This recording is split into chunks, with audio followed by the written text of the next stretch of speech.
오늘은 예배 장소라는 주제로 좀 나누고자 합니다.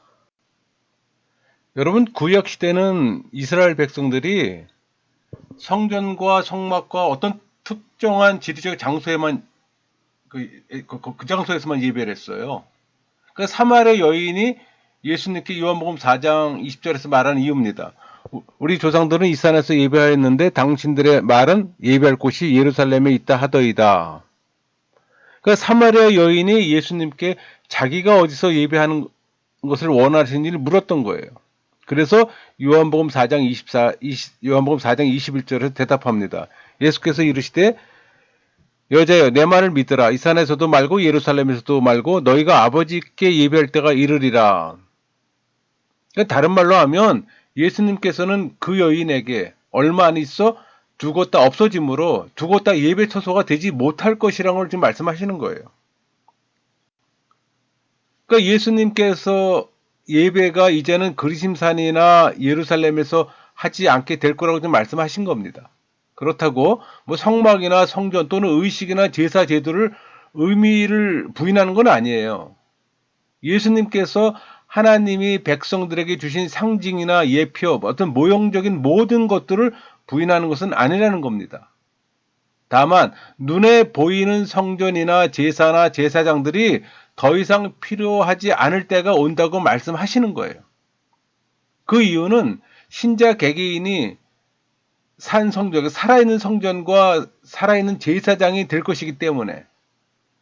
그러니까 그리스도의 희생 제사는 단회적이고 완전하고 또 최종적이며 영원한 제사로 드려지기 때문에 다른 모든 제사는 종지부를 찍게 되는 겁니다. 그러니까 상징적인 것들이 나쁜 것이 아니라 그것들은 다만 상징일 뿐이라는 겁니다. 그러니까 하나님은 성막이나 성전에 한정되어 계시거나 또 우리가 그런 곳에 제한해 둘 수 있는 분이 아니잖아요.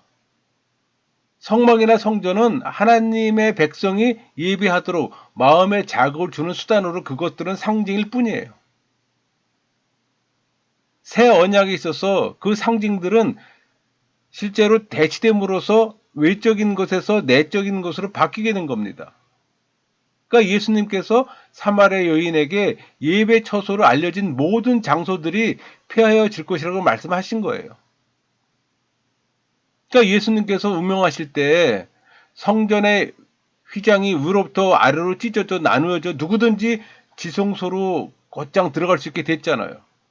그 AD 70년에 예루살렘 성전은 로마 티투스 장군에 의해서 완전히 파괴되었습니다. 사마리아 성전은 BC 125년에 이미 파괴되었어요.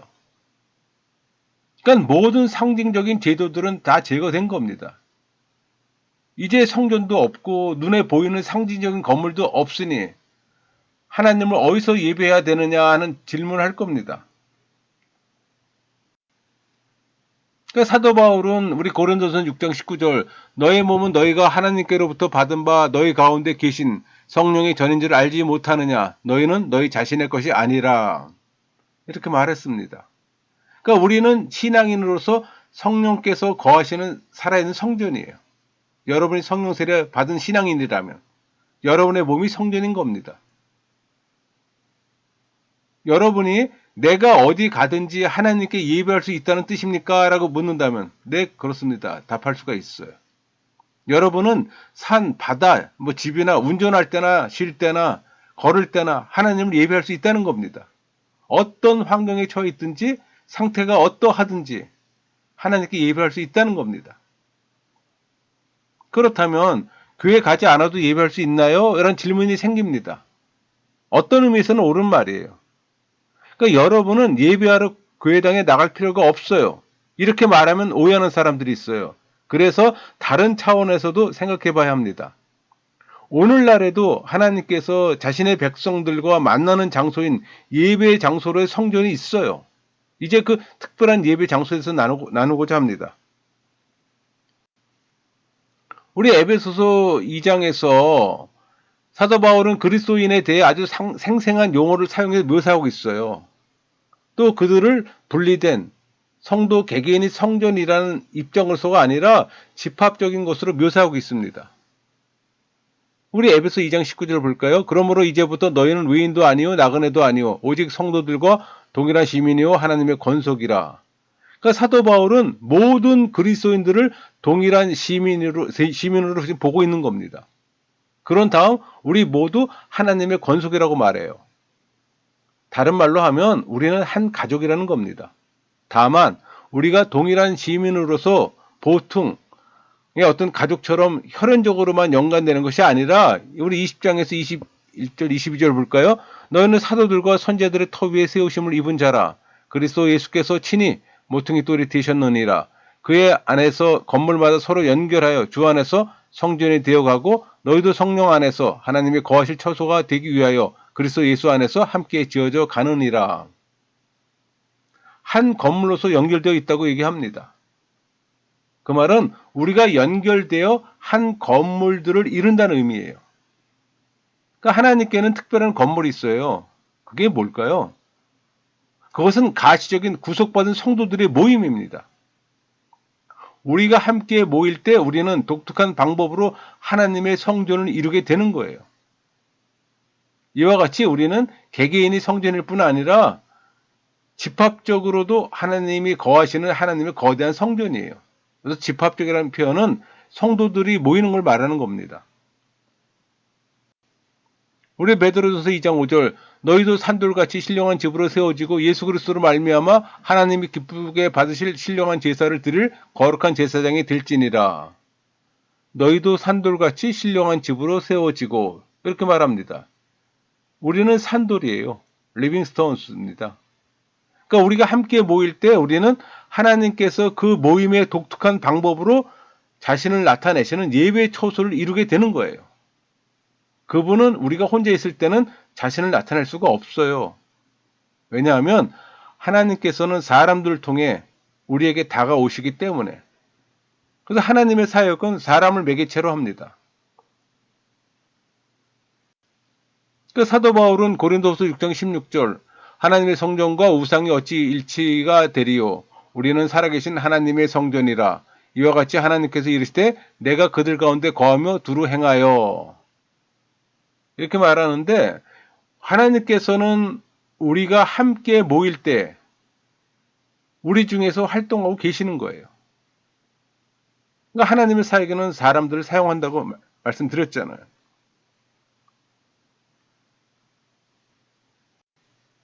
그러니까 사도 바울은 고린도 사람들에게 우리 고린도서 3장 9절 우리는 하나님의 동역자들이요 너희는 하나님의 밭이요 하나님의 집이니라. 너희는 하나님의 집이니라 이렇게 표현하잖아요. 또 16절 17절 말합니다. 너희는 너희가 하나님의 성전인 것과 하나님의 성령이 너희 안에 계시는 걸 알지 못하느냐. 누구든지 하나님의 성전을 더럽히면 하나님이 그 사람을 멸하시리라. 하나님의 성전은 거룩하니 너희도 그러하니라. 여러분이 성령 세례 받았다면 여러분의 몸은 성전입니다. 성령 세례 받지 않았다면 성전이라고 말할 수가 없죠. 그래서 성령 세례는 중요합니다. 그걸 깨닫는 게 중요해요. 성령 세례 받지 않은 종교인인데 교회를 다닌다고 해서 신앙인이라 착각하는 일도 많잖아요. 그래서 교회 안에나 세상 속에서 종교인들이 사회적 지탄을 받는 일을 하는 겁니다. 성령 세례 받은 신앙인이라면 할 수 없는 많은 일들을 자행하는 이유이기도 해요. 여러분 목회자나 교인이나 세속에서 많은 지탄을 받는데 그분들은 잘은 몰라도 상당수는 종교인일 겁니다. 신앙인이라면 그렇게 반복적으로 그런 지탄받는 일을 절대 하지 않습니다. 이런 분별 정도는 있어야 되는 거예요. 그런 분별력이 있다면 많은 것들이 이해가 됩니다. 여러분 종교인과 신앙인의 구분은 굉장히 중요해요. 모든 그 내용을 바르게 인식하고 있다면 교회의 모든 문제들, 사람에 대한 모든 문제가 해결이 될 겁니다. 해결이 된다기보다 이해가 된다는 겁니다. 전부 다 동일하게 보면 안 되는 거예요. 교회 안에는 종교인과 신앙인의 구분이 있습니다. 그건 목회자도 마찬가지예요. 종교인과 신앙인의 구분이 있어요. 그 기준은 성령 세례 받은 것이 기준이 되는 겁니다. 성령이 내 안에 거주하게 되면 그때 내 몸이 성전이 되는 거잖아요. 내 안에 성령이 내주하는데 그런 지탄받는 일들을 반복적으로 할까요? 절대 그렇게 할 수 없습니다. 우리 히브리서 10장 24절 25절 볼까요? 서로 돌아보아 사랑과 선행을 격려하며 모이기를 피하는 어떤 사람들의 습관과 같이 하지 말고 오직 권하여 그날이 가까움을 볼수록 더욱 그리하자. 우리는 왜 모여야 할까요? 놀랍고도 독특한 방법으로 우리가 살아있는 하나님의 성전이 되기 때문입니다. 우리는 돌로 지어진 성전이 아니에요. 살아있는 몸으로 지어진 성전이라는 거예요. 그러니까 우리는 어느 곳에서나 하나님께 예배할 수가 있어요. 개인적으로 혼자 은밀하게 하나님께 예배할 수가 있어요. 그러나 우리는 하나님의 구속하심을 입은 백성들이 모여 예배를 함으로 서로 돌아보아 사랑과 선행을 격려해야 합니다. 우리는 혼자서는 살아갈 수가 없어요. 우리에게는 집합적인 모임이 필요합니다. 이로 말미암아 산돌이 하나하나 쌓여져 하나님의 거처를 이루게 되는 겁니다. 여러분, 하나님께 예배한다는 것이 실제로는 장소적인 문제는 아닙니다. 하지만 그것이 예배를 위한 특별한 건물이나 장소가 필요하다는 것을 뜻하지는 않아요. 그러니까 우리는 신앙인들과 함께 모여야 합니다. 우리에겐 특별한 제사장이나 제사가 필요 없어요. 왜냐하면 우리 모두가 살아있는 제사장들이며 우리 모두를 위해 그리스도의 영원한 제사가 드려졌잖아요. 우리는 중보자 없이 직접 하나님께 나아갈 수 있기 때문입니다. 우리들이 하나님의 산 성전입니다. 하나님께서 주일에 예배할 것을 제정하셨을 때는 우리들로 하여금 예배에 충실케 하기 위함입니다. 그러니까 여러분의 삶에서 충실할 것이 있다면 그것은 바로 주일 공예배입니다.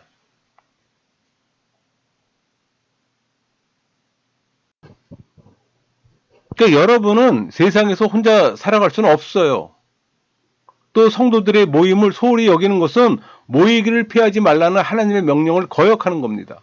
우리 히브리서 10장 25절 모이기를 피하는 어떤 사람들의 습관과 같이 하지 말고 오직 권하여 그날이 가까움을 볼수록 더욱 그리하자.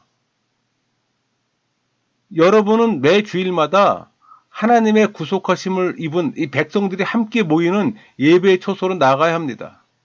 그렇지 않으면 여러분 자신을 구원받은 사람들의 모임 밖에 두는 결과를 초래하는 거예요. 우리는 언제 어디서나 하나님께 예배해야 합니다. 그러나 우리가 구속받은 신앙인들의 모임에 함께 참여해 서로 사랑과 선행을 격려하며 또 하나님께 영광과 예배하는 것도 중요합니다. 어떤 분이 말하기를 자기 생애에 하나님의 백성들과 함께 예배하는 주일 공예배를 한 번도 건너뛴 적이 없다고 말합니다. 여러분도 그렇게 해야 하는 거예요. 공예배에 성실히 참석하는 여러분 모두가 되기를 소망합니다. 마치겠습니다.